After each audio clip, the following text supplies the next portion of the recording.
Hello friends, welcome to Excel and BI master Excel and BI the smart way. यह video Excel basic part 3 का है, जिसमें हम Excel के कुछ बेसिक टॉपिक सीखेंगे जो कि हमारे स्क्रीन पे है। First, value separate using delimiter. Second, drop down list. And third, freeze panes. अगर आपने एक्सेल बेसिक पार्ट 1 और 2 का वीडियो नहीं देखा है तो मैंने वीडियो का लिंक डिस्क्रिप्शन में डाल दिया है, वहां से जाकर आप वीडियो को देख सकते हैं।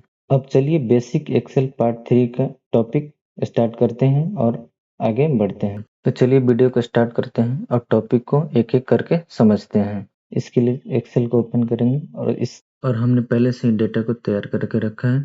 तो चलिए सबसे पहले हम वैल्यू को सेपरेट करके देखते हैं इस ईमेल आईडी से।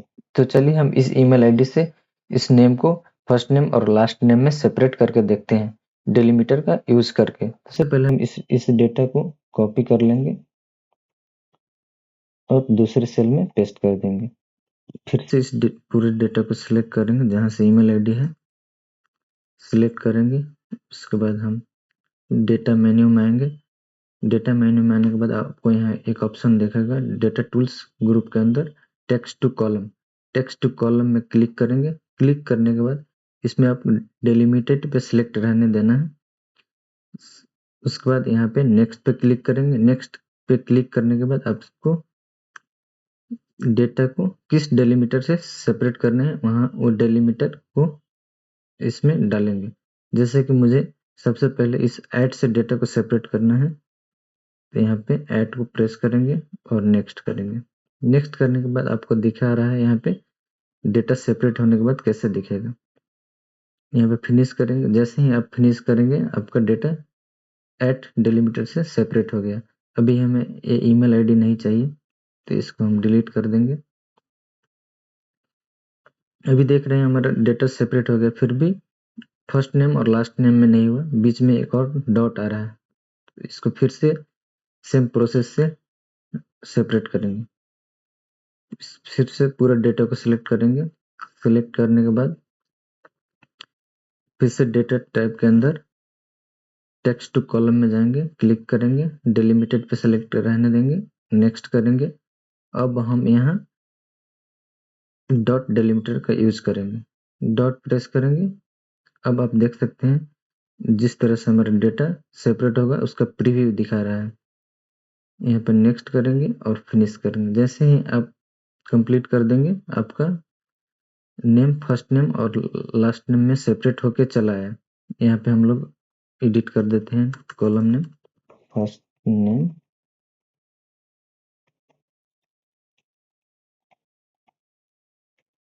और यहाँ पे लास्ट नेम कर देते हैं। अब आप देख सकते हैं डेलीमीटर का यूज करके हमने कैसे ईमेल आईडी से फर्स्ट नेम और लास्ट नेम को सेपरेट कर दिया। अब हमारा नेक्स्ट टॉपिक है drop down list. Drop down list का यूज कंसिस्टेंस डेटा में किया जाता है ताकि आप रॉन्ग डेटा एंट्री ना कर सकते हैं। इसका और सारा भी यूज है, उसको हम आगे देखेंगे। फर्स्ट इसको हम देखते हैं बेसिक यूज इसका क्या होता है। जैसे कि मेरा स्टूडेंट आईडी है, फुल नेम है और ग्रेड है। मैं इसमें चाहता हूँ कि ए और बी ग्रेड, सभी को ए और बी ग्रेड में ग्रेड मिले और उससे ज्यादा कोई डेटा इस सेल में एंट्री हो तो वो एंट्री ना हो पाए। इसके लिए हम कुछ डेटा एंट्री कर लेंगे जिसको हम ड्रॉप डाउन बनाना है। अब हम ड्रॉप डाउन लिस्ट बनाएंगे। इसके लिए हमें पूरे सेल को सिलेक्ट करना होगा जिसमें हम ड्रॉप डाउन लिस्ट को अप्लाई करेंगे। सिलेक्ट करने के बाद अब डेटा में आएंगे। डेटा में आने के बाद डेटा वैलिडेशन में आएंगे, क्लिक करेंगे। फिर से डेटा वैलिडेशन पे क्लिक करेंगे। क्लिक करने के बाद यहाँ पर एक आपको पॉपअप ओपन होगा। इस अलाउ वाले ऑप्शन में जाएंगे, ड्रॉप डाउन पे क्लिक करेंगे और लिस्ट को सिलेक्ट करेंगे। लिस्ट सिलेक्ट करने के बाद आपसे डेटा सोर्स पूछ रहा है। जैसे ही इस आइकन पे क्लिक करेंगे आपको डेटा सोर्स देना होगा, तो हम डेटा सोर्स को सिलेक्ट कर लेते हैं और यहाँ पे फिर से क्लिक कर देते हैं। क्लिक करने के बाद ओके कर देंगे। अब आपका ड्रॉप डाउन लिस्ट अप्लाई हो गया। जैसे कि इसमें मैं ड्रॉप डाउन की मदद से ए सिलेक्ट करता हूँ, इसमें ए सिलेक्ट करता हूँ। अगर इसमें आप दूसरे कुछ एंट्री करेंगे तो आपको वो एक्सेप्ट नहीं करेगा। जैसे मैं इस पर डी प्रेस कर दिया, ओके कर दिया। इसलिए नहीं करा कि क्योंकि आप ड्रॉप डाउन लिस्ट में आपको लिमिटेड डेटा है ए और बी, इसलिए उसमें कुछ भी एंट्री करेंगे तो आपको वो होने नहीं देगा। इस तरह आप इसके यूज करके रॉन्ग एंट्री से बच सकते हैं। इसका और भी यूज केसेस हैं, वो हम आगे चल के देखेंगे। अब हमारा नेक्स्ट टॉपिक है फ्रीज पेन्स। फ्रीज पेन्स का यूज कैसे करते हैं, चलिए देखते हैं। जैसे कि हमारे पास कॉलम नाम है student ID, full name, location, class, math, science और भी पूरे हमारे पास कॉलम का हेडिंग है।